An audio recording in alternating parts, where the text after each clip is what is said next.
రాష్ట్ర హైకోర్టు ఆదేశానుసారం జిల్లా న్యాయ సేవాధికార సంస్థ నాగర్ కర్నూలు గారి ఆధ్వర్యంలో జిల్లా కోర్టు ప్రాంగణంలో 27 మార్చి 2026 నాడు మార్చి 28న నిర్వహించే జాతీయ లోక్ అదాలత్ గురించి ప్రెస్ మీట్ నిర్వహించడం జరిగింది.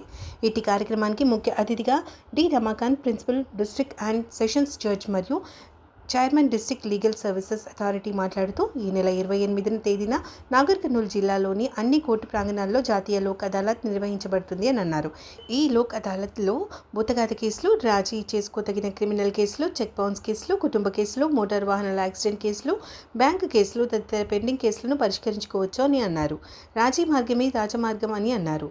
లోక్ అదాలత్ ద్వారా సత్వర పరిష్కారంతో అప్పీల్ లేని తీర్పును పొంది సమయాన్ని, డబ్బును ఆదా చేసుకోవచ్చు అని అన్నారు.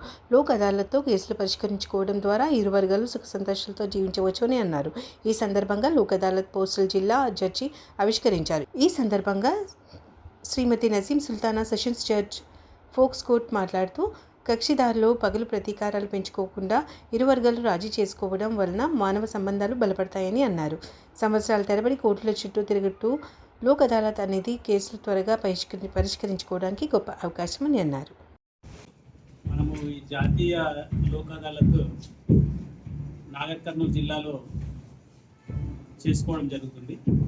అంటే మనకు మొన్న 14వ తేదీ రోజే ఇది చేయాల్సి ఉండింది. కాకపోతే ఒకటి నేషనల్ జ్యుడిషియల్ అకాడమీకి సంబంధించిన ఒక ప్రోగ్రాం రావడం వల్ల అది 14వ తేదీ నుంచి 28వ తేదీకి మన తెలంగాణ రాష్ట్రంలో మార్చుకోవడం జరిగింది. దానివల్ల ఇప్పుడు మనము ఈ 28 మార్చికి జాతీయ లోక్ అదాలత్ మన న్యాయస్థానంలో, అలాగే మన నాగర్ కర్నూలు జిల్లాలో ఉన్న మిగతా పట్టణాల్లో కూడా నిర్వహించడం జరుగుతుంది.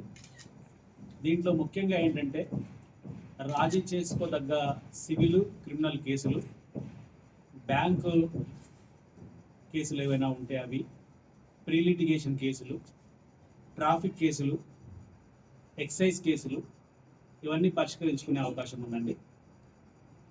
కాబట్టి ఈ అవకాశాన్ని సద్వినియోగం చేసుకొని వీలైనంత వరకు వారికి సంబంధించిన ఈ కోర్టు సంబంధించిన లావాదేవీలు, వీటికి సంబంధించిన సమస్యల్ని పరిష్కరించుకోవాల్సిందిగా అందరూ నాగర్ కర్నూలు ప్రజలందరికీ కూడా విజ్ఞప్తి చేస్తూ ఉన్నాము.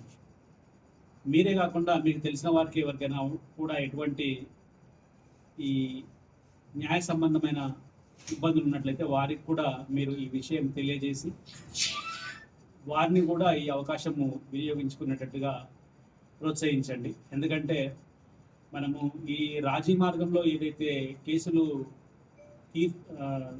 త్వరగా తెముల్చుకుంటామో దానివల్ల బోలెడంత డబ్బు, సమయం రెండూ ఆదా అవుతాయి. అంతేకాకుండా మనకు మనశ్శాంతి లభిస్తుంది. ఇంకోటి ఏంటంటే ఈ లోక్ అదాలత్లో కేసులు కనుక రాజీ అయినట్లయితే వాటికి సంబంధించిన ఈ కోర్టు ఫీ ఏదైతే చెల్లించడం జరుగుతుందో అదంతా కూడా తిరిగి ఇప్పించడం జరుగుతుంది. అంటే ఈ సివిల్ కేసుల్లో కోర్టు ఫీ ఏదైతే చెల్లిస్తారో కక్షిదారులు, ఆ డబ్బంతా కూడా గవర్నమెంట్ వారికి రీయింబర్స్ చేయడం జరుగుతుంది. కాబట్టి దీన్ని గమనించుకోవాల్సిందిగా నేను కోరుతూ ఉన్నాను.